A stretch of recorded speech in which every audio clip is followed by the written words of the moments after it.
Hello, this is part two of the history of health insurance reforms in the United States, and we're going to discuss progress beyond the Gilded Age into the Progressive Era in our next section here. Our learning objectives are to consider why did Europe expand government health services in the late 19th century while the United States did not? We'll review how, following the Gilded Age, public health agencies and disability insurances first developed in the United States, and identify why we have health insurance. What's the rationale to have medical insurance?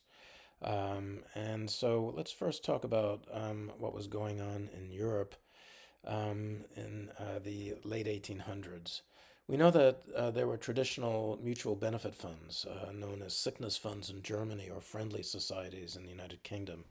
And they were long-standing from the Middle Ages and to help protect families and widows and when a loved one was injured at the job. And this is just a typical picture of a close quarters, sweaty shops, and dangerous conditions. In Europe, unlike in the United States, workers were in a situation that there was very little mobility between classes. And there was a wide reading of Marxist philosophy in Europe, which was a new concept of workers' rights and proletariat and the like. What arose as a consequence was labor unrest and the rise of powerful socialist parties throughout Europe. The leaders of the countries certainly were not socialists, and such more conservative parties were forced to assuage the demands of workers for such benefits to be able to stay in power. Here's a typical march in a square demanding workers' rights with a picture of Karl Marx there. During this era in the United States, however, there was rapid growth, both during Reconstruction and thereafter, after the Civil War. And American workers, particularly skilled workers, had rising wages. Despite the fact that there was political corruption, people saw the possibility of rising into the middle class from a previous status. Clearly, there was an unrestrained wealth of the industrialists, the robber barons, the folks running the railroads and having coolies, as they were called, construct the railroads for them. It was a time of great disparity in income and with shades of what we see today with such inequality in wealth. The Gilded Age, by the way, for those who don't know, is taken from a book by Mark Twain, and it was sarcastically referring to a thin gilding of gold glossing over a society rampant with corruption and poverty and disparity and social conflict. So essentially, back in Europe, at the before the turn of the century, even von Bismarck, the premier of Germany, had to confront the marches as we saw in the square just in the previous slide. And to defeat being overtaken by the Socialist Party, he created was the world's first public sickness coverage for the working class. And this was a compulsory sickness insurance for all workers. It was jointly funded by both employer and worker via the guilds.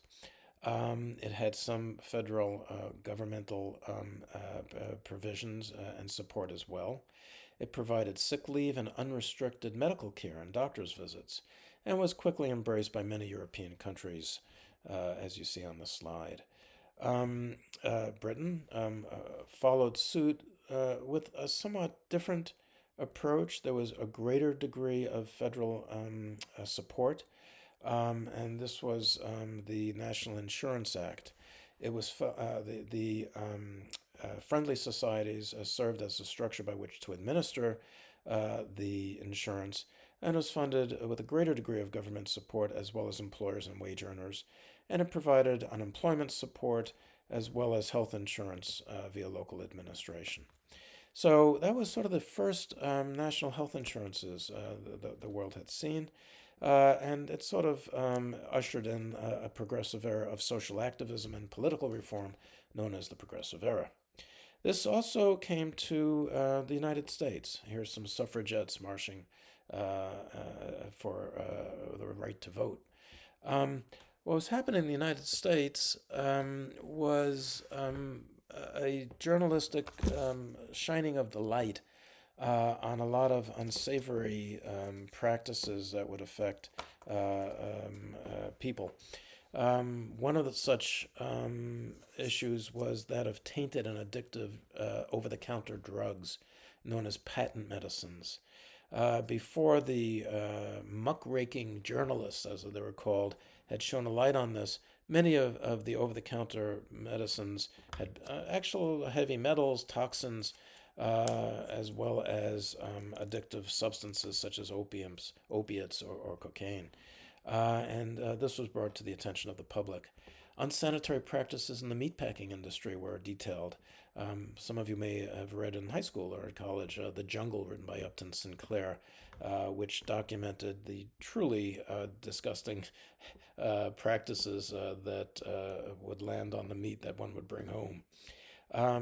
So a horrified public demanded changes, and under the presidency of Theodore Roosevelt, the Pure Food and Drug Act was passed. This was 1906, and it was created to monitor both food and drug production and served as a precursor to the modern FDA and agricultural departments. Theodore Roosevelt had made his mark as a trust buster. He basically brought down the robber barons and other industrialists who were corrupting politics with wealth. I may remind you of a current age that we live in. In any case, as to health insurance, his Bull Moose Party, who was already out of office, campaigned on a platform calling for universal health insurance in industry. When they had recommended that it be compulsory, it easily met with defeat in the United States. However, there was other agencies that were formed. The Department of Labor was created in 1913 to monitor occupational safety and create wage and hour standards. People could work, 18-hour days, 16-hour days. There was no limitations to how folks might have been abused in the age. Again, children workers and other regulations were brought into practice. And unemployment benefits were starting to be looked at around this time. In the later decades following World War I, there were benefits provided for veterans. And the Veterans Administration actually takes its origin from around those days. So, unlike Europe, in America, following Reconstruction and the Gilded Age, we had little labor instability. We had a rising middle class. People were able to find that they could move into a different segment of life. And there was little political unrest. The other things that undermined any national health insurance in the United States was opposition by labor. The American Federation of Labor feared that any governmental provision of benefits would supersede their role and decrease their power. There was a red scare of Bolshevism and distrust of socialism shortly after the communist takeover from the czars in Russia, and certainly also an anti-German sentiment after World War I. But most important was the opposition by the American Medical Association and doctors, and opposition by an early commercial insurance industry may have played a small role as well. So here's a quote you may have heard of, the business of America is business. The actual quote by Calvin Coolidge was the chief business of American business. The American people is business. They're profoundly concerned with producing, buying, selling, investing, and prospering in the world. So said the president. As to what the person on the street might tell you, it might be a little different. One thing that clearly was needed, however, was workers' compensation. The major expense in the early 1900s were lost wages, not medical costs, as we've discussed. lost wages to a family or breadwinner were 4 times higher than any cost that could be incurred from having an illness and seeing the doctor. Here's an example of a man with one arm lost at his place of work trying to raise his family.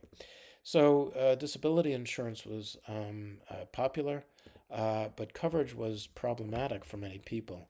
So states took over, and legislatures passed workers' compensation laws on a state-by-state basis. 1911 was the first state, Wisconsin.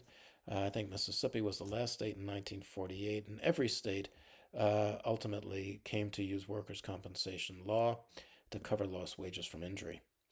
The insurance companies of the age were uninterested in determining risk of premiums. They had no real experience with how to determine how much to charge a beneficiary for health insurance. That would soon pass as they became more adept at this. However, there was something called indemnity health insurance. You may not have encountered that or heard that term. You probably won't in your careers. But Metropolitan Life Insurance Company developed this in 1919.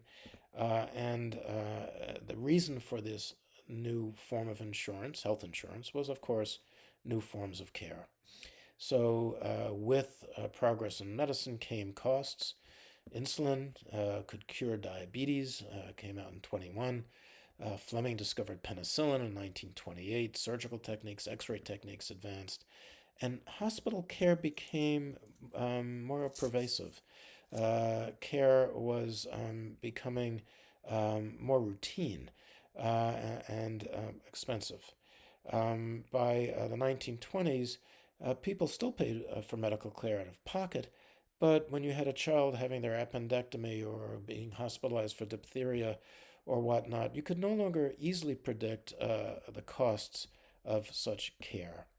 Hence, medical insurance. When an individual can't accurately predict the likelihood of a catastrophe, they also can't know what percentage of their income needs to be saved to stay solvent during such a catastrophe.